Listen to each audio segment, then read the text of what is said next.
Effectivement, j'ai dit que je vous parlerais du gate. Eh ben, on va le mettre, attendez, sur la basse, par exemple.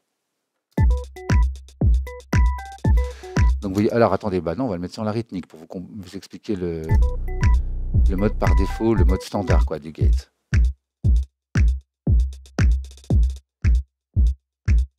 Donc, vous voyez qu'en fait, je règle le seuil. J'ai un return qui me permet de dire si le son est passé en dessous du seuil, mais est encore au-dessus de ce niveau, bah, tu continues à envoyer. Donc ça pourrait être intéressant. Regardez si je fais ça. Du coup, il m'en rajoute un petit peu.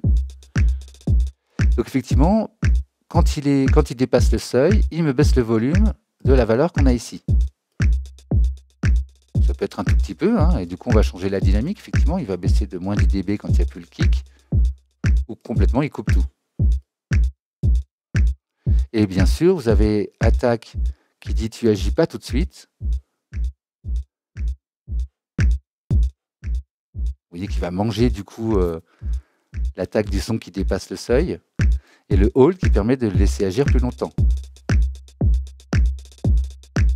Donc là, effectivement, on entend tout, parce qu'en fait, il va garder le réglage, alors que si je fais ça, ça va couper plus. Donc ça aussi, c'est des réglages qu'on va régler dans le tempo. Vous avez compris. C'est-à-dire qu'en fait, on va faire en sorte qu'il arrête d'agir et qu'il agisse en rythme.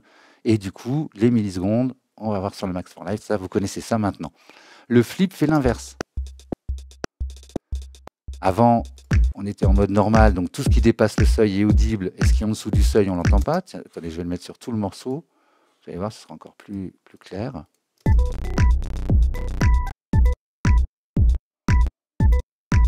D'accord ? Si je mets sur le flip,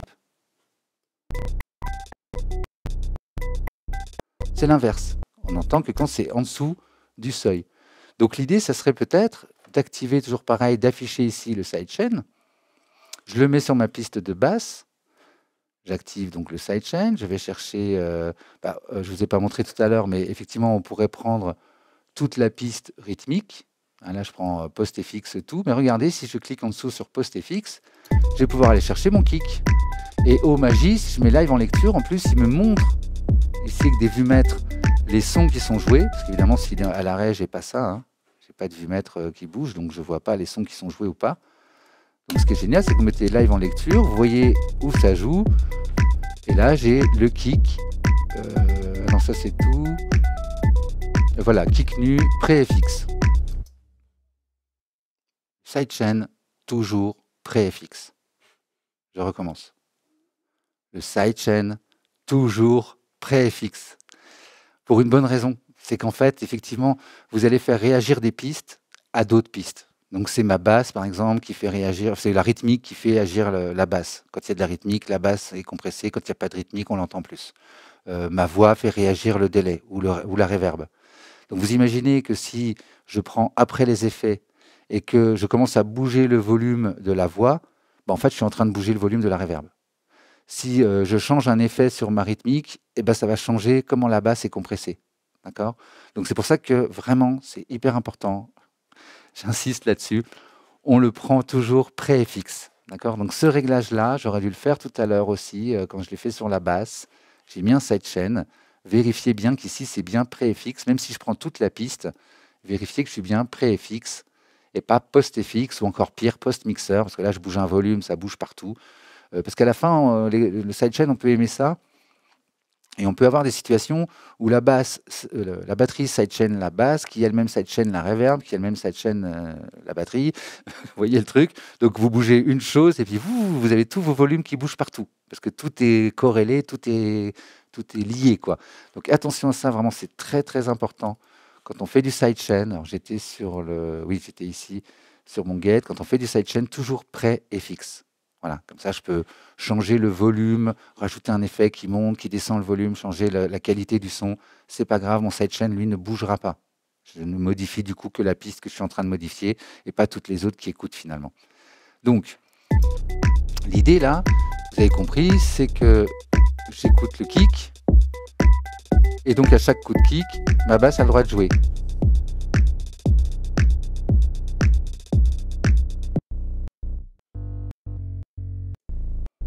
C'est là où le hold, le release en rythme, c'est intéressant.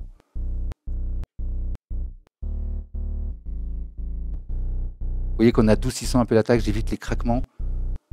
Vous entendez cette espèce de craquement comme ça.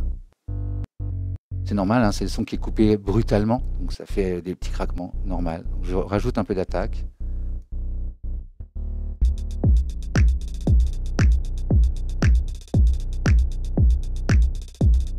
Et si j'enlève le flip,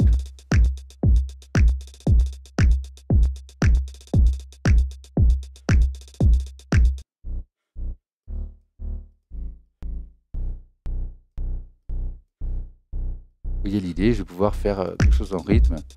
Ça peut être sympa, notamment sur des pads.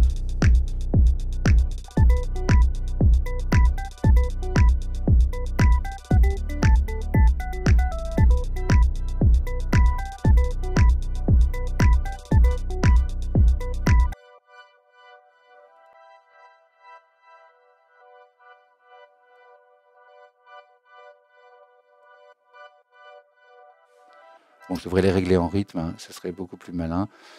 J'étais à combien? J'étais à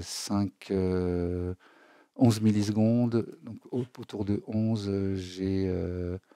c'est un peu rapide, on va mettre 24, 24.2. Oui, non, j'étais ici. Eh ben, du coup, 12 et 12. Ça fera 24. Donc hold, hein, vous avez compris la différence, je ne vous l'ai pas expliqué, mais hold, ça veut dire qu'il va retenir le réglage pendant 12 secondes. Donc ça, c'est depuis le point de départ. Quoi qu'il arrive, dès que le son passe, il le garde, il maintient ce réglage pendant 12 secondes. Et le release dépend du moment où le son va être en dessous du seuil, en dessous de cette barre, hein. Donc effectivement, une fois que le son est repassé en dessous, au bout de 12 millisecondes, il arrête d'agir. Donc si vous faites ça, vous garantissez que votre son va durer au moins 24 secondes, par exemple.